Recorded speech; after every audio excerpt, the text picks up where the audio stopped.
Vamos adelante y vamos a recibir a nuestro siguiente invitado. La voz de los protagonistas. Contacto telefónico. Con nosotros está Sergio Negrete Cárdenas, economista, columnista, académico, y nos da un gusto enorme tenerte, Sergio. Muchas gracias por aceptar las invitaciones que te hacemos y por darnos tu punto de vista sobre los temas que están siendo revisados en este momento desde el punto de vista económico. Te saludamos Arturo González y Marcela Pámanes para platicar sobre el paquete económico 2022. Gracias.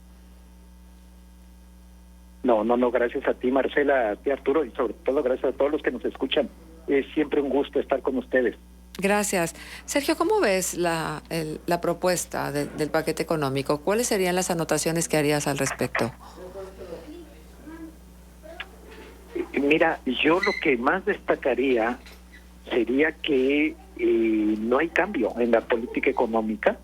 Sigue siendo una política conservadora, de bajo déficit fiscal. Se me hizo muy criticable eso en 2020. Todavía me lo parece en estos momentos, ya menos, porque bueno, ya estamos en un proceso de recuperación, pero ojalá la recuperación se hubiera consolidado con mayor apoyo presupuestal. Sí, mayor endeudamiento, la deuda no le gusta al presidente, ya hemos hablado de esto. Eso no suena mal en tiempos normales, pero estos no lo son. Pues bueno, de entrada me quedo con eso, con el gran problema que es un presupuesto conservador, y que aparte concentra buena parte de dinero de la inversión pública destacadamente en sectores que realmente van a ser muy problemáticos, que no nos dan, realmente no aportan, sino que absorben recursos, y estoy hablando pues básicamente del petróleo.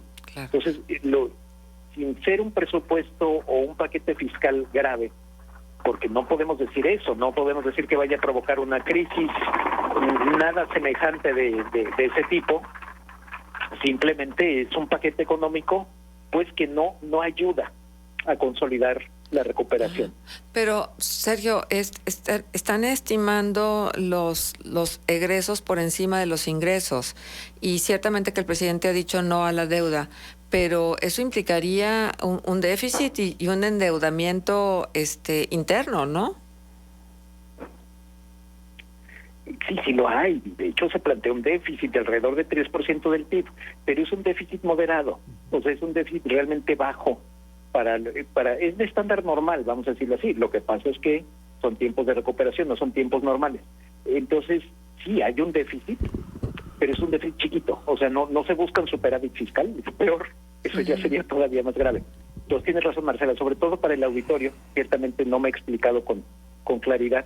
Si bien se plantea un déficit, debería de ser un déficit más elevado, un mayor gasto, una mayor inversión. Claro.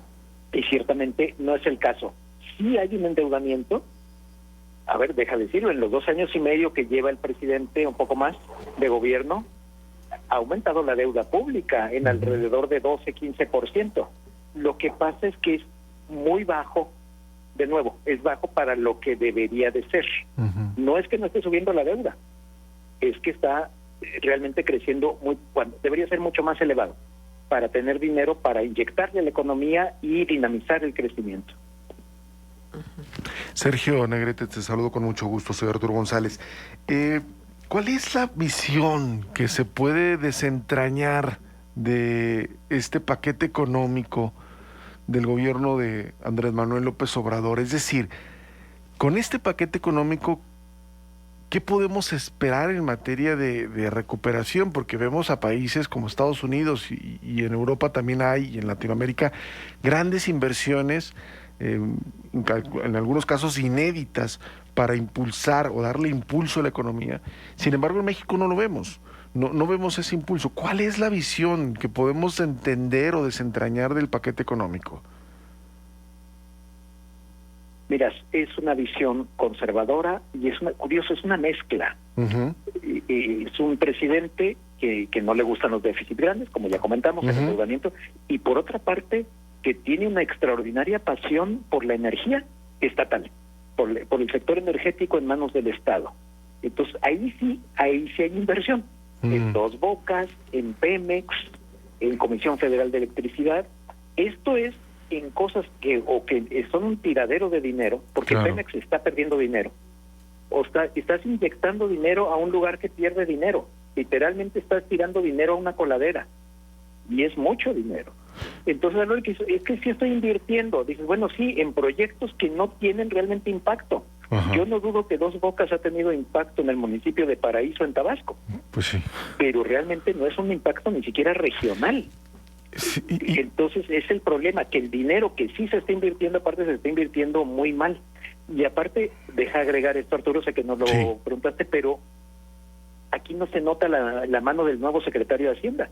Se tenía cierta esperanza, yo la tenía también, de que la llegada de Rogelio Ramírez implicara pues una mayor inversión, un mayor gasto, un freno a Pemex, y pues no. Ahora, llama la atención, salvo las grandes obras que parecen ser la obsesión del presidente, no se nota una renovación de la infraestructura, algo que han planteado en Estados Unidos, un país que goza de una infraestructura carretera y de comunicaciones y de transportes muy importante. Sin embargo, ven que se han quedado rezagados y que es necesario para apuntalar el desarrollo económico. En México no se aprecia una gran renovación de la infraestructura, que en estos momentos creemos es un punto importante, ¿no? Absolutamente. A ver, has apuntado algo muy, muy importante realmente, Arturo. El presidente Biden ha explotado la coyuntura, ha aprovechado la oportunidad. Ha dicho, pues hay que gastar, y ya que vamos a gastar, pues vamos a invertirle en infraestructura. O sea, su paquete es gigantesco. Sí, sí, lo que ha propuesto Biden al Congreso de los Estados Unidos. Y aquí no. O sea, efectivamente tiene sus proyectos consentidos, son 4. Una refinería, un tren, un aeropuerto y lo del istmo de Tehuantepec. Y párale de contar. Entonces es impresionante. Nuestro país es grande. Esto estaría bien en una isla. Pero si fuera el primer ministro, el presidente de una isla relativamente pequeña, con sus proyectos específicos, bueno, pues ahí le pega. Esto no. De ninguna manera. Es realmente problemático, y se nota, por desgracia, incluso pues ya con muertos. ¿De qué estoy hablando? Del metro de la Ciudad de México. Claro. Se nota en la falta de compras en otros rubros que provocan muertos. ¿De qué estoy hablando? De las medicinas. A ver, esto está matando gente. Yo no digo que el presidente lo esté haciendo a propósito. No lo acuso de asesino, lo acuso de homicidio involuntario. Sí, hay una omisión ahí. Y esto es tremendo, o sea, no... Sí, o sea, yo no digo que lo haga a propósito, claro, pero de que sus acciones u omisiones están causando muertos y enfermos, pues sin duda. Ahora, Sergio, esta obsesión por Pemex, bien decías, esta obsesión por la energía producida desde una empresa del Estado. Vemos mensajes a nivel mundial. Estados Unidos duplica el apoyo a países en desarrollo para generar energías verdes, lo acaba de anunciar Joe Biden en la Asamblea General de las Naciones Unidas. Vemos a la propia China, que ha sido uno de los grandes contaminadores los países contaminantes de los últimos años, cambiar su política de apoyo a las plantas carboeléctricas, que ya no las va a apoyar en el exterior. Y vemos que México sigue insistiendo, el gobierno de López Obrador, con el tema de hidrocarburos. ¿A qué le tira el presidente con esto? O sea, no parece no tener lógica.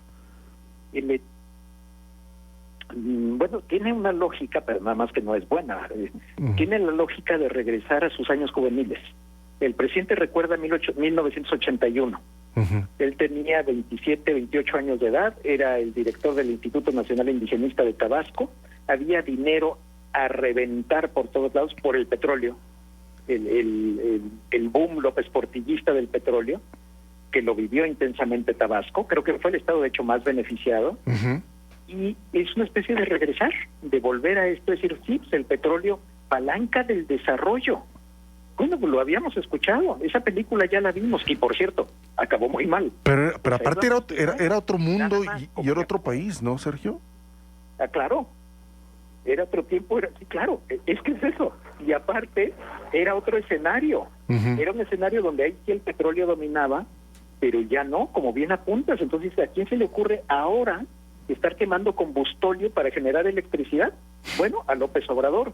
¿Y a quién se le ocurre dejar de invertir en energía eólica?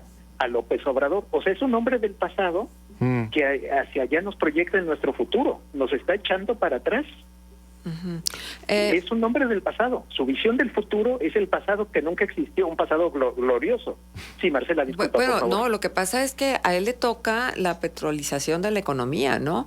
Cuando todo el futuro de México estaba centrado en el petróleo y donde pensábamos que íbamos a tener que administrar la riqueza, cuando la verdad de las cosas lo único que estamos haciendo es sorteando la pobreza, ni siquiera administrándola.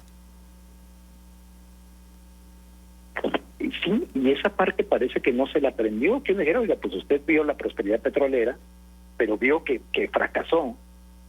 Pero ha de pensar como tantas gentes que llegan a gobierno, que dicen, no, pero conmigo sí va a funcionar.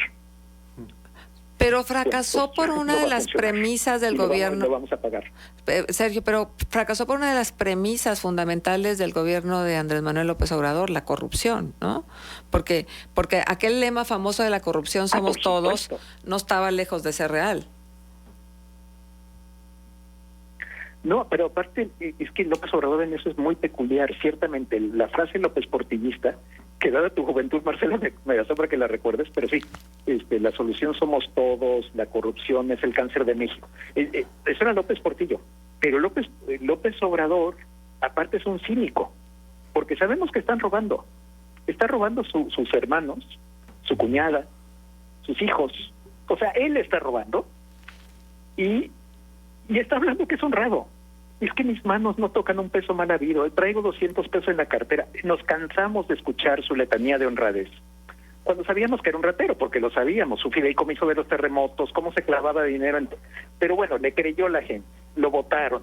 Bueno, pues ahora no se asombren, pero ciertamente es un cinismo muy peculiar, por decirlo menos, de un presidente que no se cansa de proclamar que es honrado cuando preside el gobierno más corrupto del siglo XXI y quizá de buena parte del siglo XX. Bueno, pues yo lo llamo cinismo por no llamarlo de otra manera, porque si no es que vive en otro planeta y tiene un problema mucho más grave todavía, y por lo tanto lo tenemos nosotros. Entonces, ciertamente, una de sus bases, como bien apuntas, era, como no va a haber corrupción, ese dinero va a ser bien utilizado. Sonaba muy bien, él hablaba de 500,000 millones de pesos al año.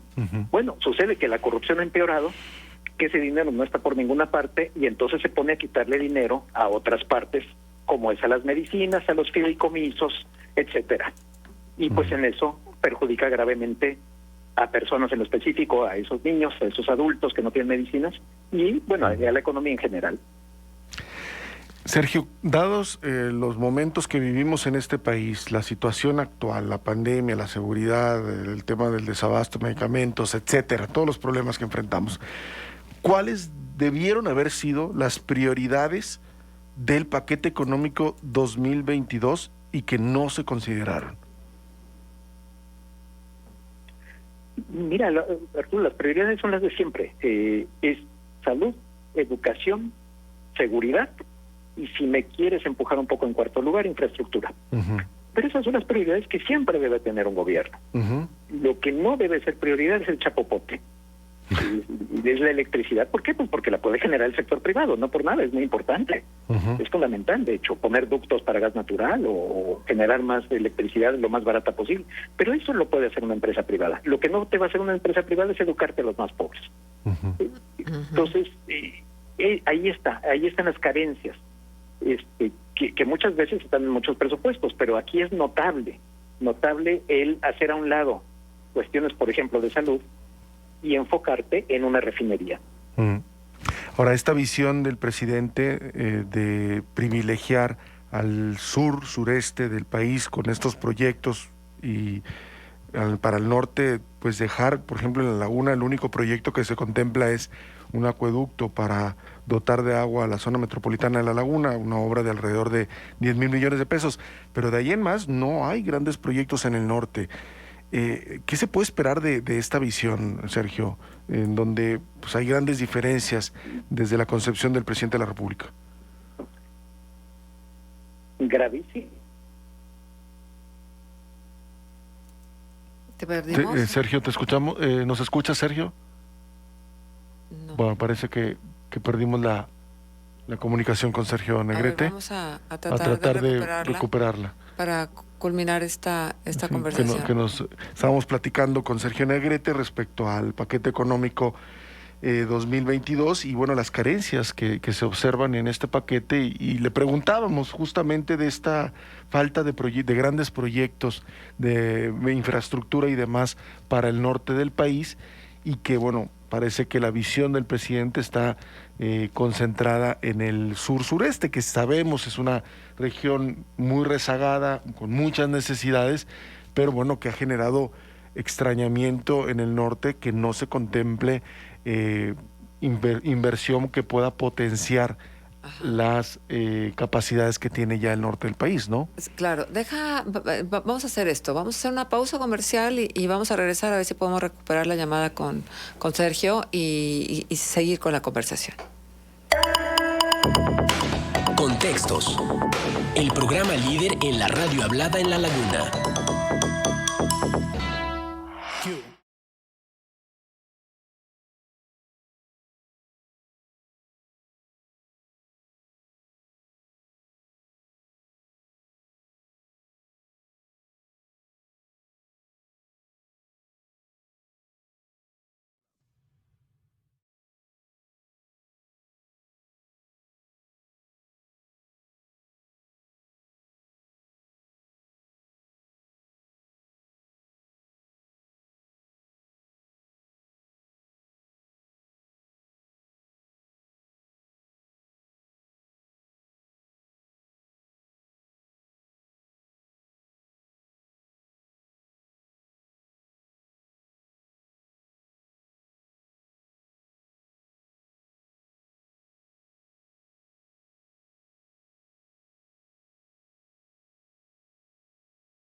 Continuamos.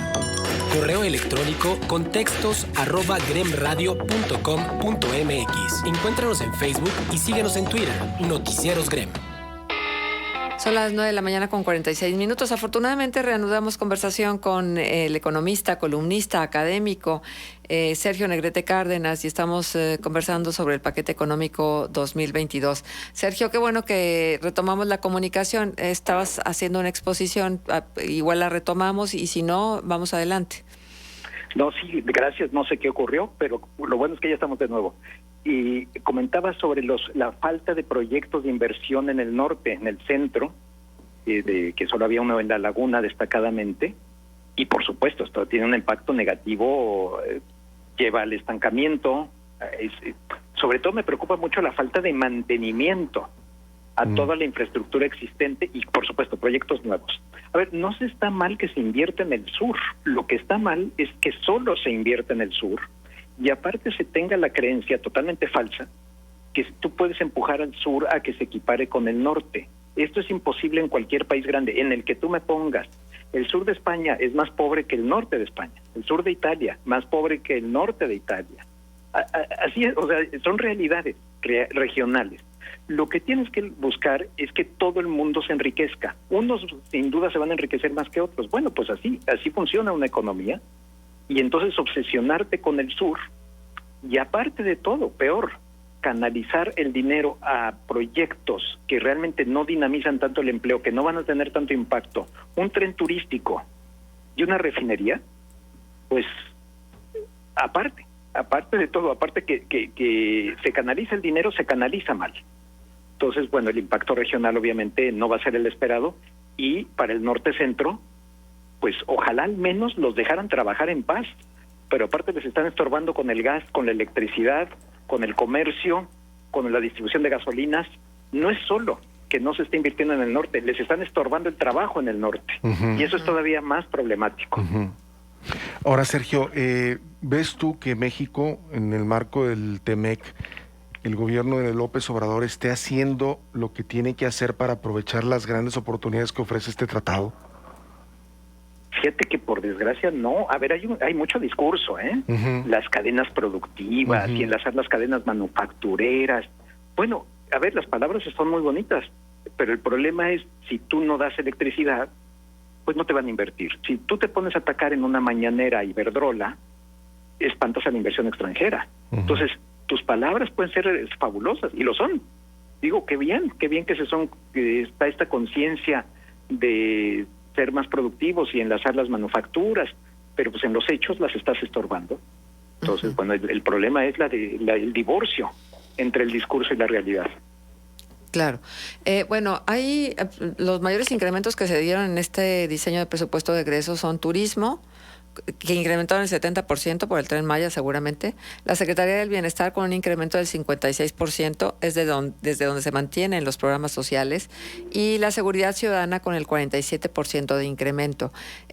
Pero estas tres cuentas con los mayores incrementos en términos monetarios fueron las aportaciones a la Seguridad Social, nuevamente a la Secretaría del Bienestar, y estas cuentas concentran prácticamente pues el 44% del incremento total en el presupuesto. ¿Qué quiere decir? Que vamos a continuar entonces con los programas sociales como eje fundamental de los egresos de la Federación. Mucho sí, porque se ha hecho mucho enfoque en pensiones. A ver, no es necesariamente malo apoyar a la gente, y sobre todo a una gente que ya va en la fase final de su vida y que quizá tenga grandes carencias. A ver, ¿quién puede estar en contra de dar una pensión? Nadie. La cuestión aquí entonces es que de veras ese dinero tengas una base sólida de ingreso, y aparte de todo no estés tirando el dinero en otros programas sociales. O sea, esto de Sembrando Vida, que ya sabemos que ha incentivado la destrucción de bosques. Exacto. Para que entonces tengan la tierra y la vuelvan a ofrecer, vamos a decirlo así. Lo de Jóvenes Construyendo el Futuro, que no se sabe dónde acaba el dinero, que te registra quien sea, que al parecer es una corrupción bastante grave. Ese es el problema. Tampoco de las pensiones estamos seguros. O sea, a la hora en que tú dejas de tener padrones, reglas de operación, pues te estás fiando de que tus operativos sean honestos. Y francamente, con dinero público nunca te puedes fiar de eso con nadie. La gente más honrada puede tener la tentación de meter dinero en la caja. Entonces, y aparte sí, ciertos aumentos presupuestales, podemos decir, oye, qué tremendo aumento a la Secretaría de Energía. Bueno, sí, es para Dos Bocas, como bien dijiste, para el Tren Maya. Entonces, esa explosión de presupuesto en ciertas ramas, en ciertos renglones, bueno, uno se empieza a fijar un poco más y resulta, bueno, que no es realmente un buen gasto. Y mucho del presupuesto de educación, aunque esto ya viene de gobiernos anteriores, hay que hacer la aclaración, incluso de salud también es el problema, es que es para nóminas. Entonces resulta que, si me acuerdo ahorita bien de la cifra, que el 96% del gasto de educación es para pago de maestros. Sí. A ver, no está mal, qué bueno, pero pues en infraestructura no estás invirtiendo prácticamente nada. Exacto, exactamente. Ahora, todavía hay resabios de lo que tenemos que pagar por la cancelación del aeropuerto de Texcoco. Todavía hay resabios por la cancelación, por ejemplo, de lo que sucedió con Constellation Brand en Mexicali, y que esto en algún momento dado pudiera referir una incertidumbre en el Estado de Derecho, y entonces eso no atrajera más inversiones. Por supuesto. O sea, por ejemplo, destacadamente el aeropuerto. Se deben los bonos que se emitieron para construir Texcoco, se cancela Texcoco, pero aparte de todo, Para Santa Lucía, dicen que van a reducir el tráfico de Ciudad de México del aeropuerto ya establecido para que algunos vuelos se vayan a Santa Lucía. Y entonces vas a destruir tráfico aéreo con tal de mantener tu proyecto, tu elefante blanco, que se vea que al parecer sí funciona, que ya se sabe que no funciona, y entonces vas a perder el impuesto de aeropuerto, el TUA, que se paga para... Entonces estás destruyendo la fuente de ingreso y aparte debes los bonos. No, esto va a ser muy problemático. Y el dinero pues tendrá que salir del presupuesto federal y vete a saber de dónde se va a recortar para poder pagar esto. Entonces, es un laberinto sin fin lo que estamos teniendo. Es un círculo vicioso de mal gasto que lleva a malos proyectos que no dan dinero y que a la postre necesitan subsidios y aparte hay que pagar lo que se destruyó. En este caso específico, Texcoco. Ajá. Ahora te voy a preguntar algo que me parece que es para nosotros como mujeres fundamental. ¿Este presupuesto tiene perspectiva de género? A ver, el gobierno sí ha enfatizado cada vez más, de hecho es algo que ya empezó con Peña, lo de perspectiva de género. Desconozco si ya se ha canalizado mayores recursos a, pues, por decir algo, cuestiones como Instituto de la Mujer o rubros, o sea, porque aparte tenemos que hablar de una perspectiva de género real. Claro. O sea, hay que ir más allá del discurso. O sea, el discurso está bien, es el principio, pero que siga sustentado con acciones de inmediato. Y es donde realmente no tengo esa certeza si esta administración está ahora sí que poniendo pesos donde pone palabras. Sí. Sergio, y muy básico, ¿de dónde provienen los ingresos de la Federación? ¿De los impuestos? Y luego, Sí. la miscelánea fiscal, que tanto se espera y que muchas de las veces no resuelve a fondo situaciones, ¿garantiza que van a tener los ingresos que se requiere para implementar este presupuesto? No. Bueno, garantía nunca hay, siendo estrictos, hay que ser justos. O sea, se te puede colapsar el precio del petróleo. Puedes tener una pandemia. Claro. O sea, pero sí necesitas a veces ciertas bases realistas.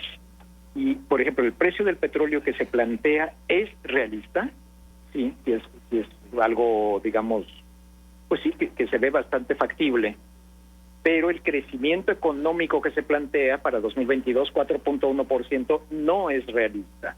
Las expectativas ahorita del sector privado están abajo de 3%. Entonces estás sobreestimando el ingreso. Exacto. Esperas que te crezca más. Sí, entonces sí hay un problema ahí. ¿Y cómo lo van a solucionar? ¿Con deuda? A la hora buena, bueno, tienes de dos sopas, bueno, tres, o subes impuestos por algún lado, o recortas gasto por otro, o te endeudas. Sí, no hay mucho para dónde moverse. No. Pues bueno, vamos a ver qué resulta de esto. Bueno, se espera la aprobación en principio. Yo creo que no va a haber mucha objeción en ese sentido, ¿no? Teniendo una mayoría en el Congreso. Exacto. Morena junto con el Verde Oportunista y con el Partido del Trabajo, más que suficiente. Tienen los votos para aprobar el presupuesto. Claro, por supuesto. Y entonces, hoy, por ejemplo, dice el presidente, es falso que se redujera el presupuesto de CONACYT.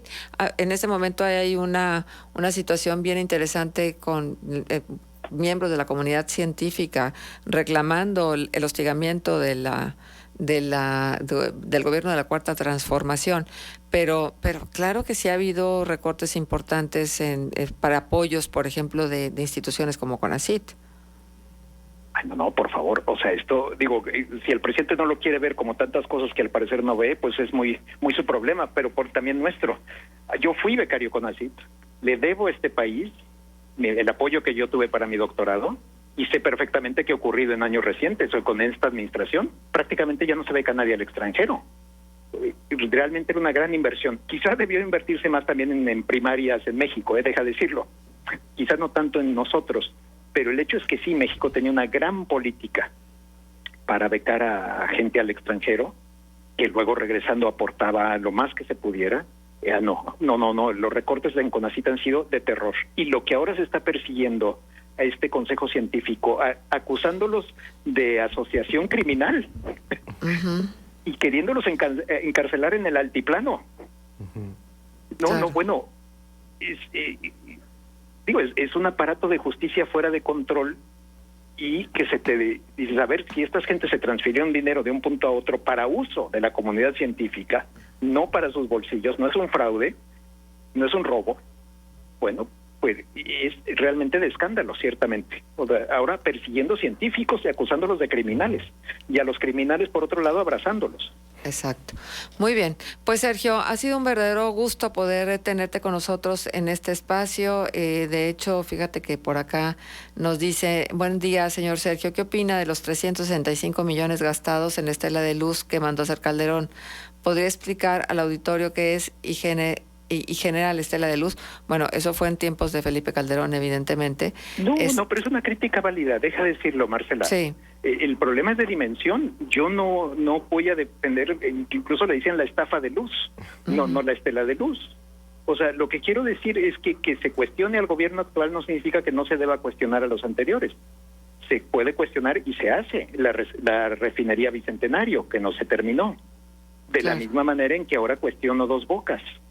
O sea, sí, el cuestionamiento a todo gobierno es algo que debe de hacerse. Por desgracia, lo que veo yo aquí es que ya quisiéramos algo como la estela de luz, en el sentido del dinero, de la cantidad de dinero. Un peso es demasiado, un peso robado o un peso mal gastado es mucho, pero sí hay una dimensión, digamos, más extraordinaria, por llamarlo de alguna manera, en esta administración, por el énfasis en la energía. Independientemente de corruptelas y de mal uso más bien, sí tenemos una cuestión de tamaño de presupuesto que se está canalizando en actividades pues que no van a dar resultado. Exactamente. Buenísima la participación de Sergio Negrete, bien en el análisis de la información, bueno en la conversación, mejor en la conclusión. Muchísimas gracias, Sergio. Quédate con esto y con el agradecimiento. Claro que me quedo con eso, imagínate qué halagador. Un abrazo a ti, a todo tu auditorio, Marcela. Muchas gracias. Gracias, Arturo, también. Gracias, Sergio. Gracias, Sergio Negrete Cárdenas estuvo con nosotros. Bien, pues así están las cosas. Son las 9 de la mañana con 59 minutos.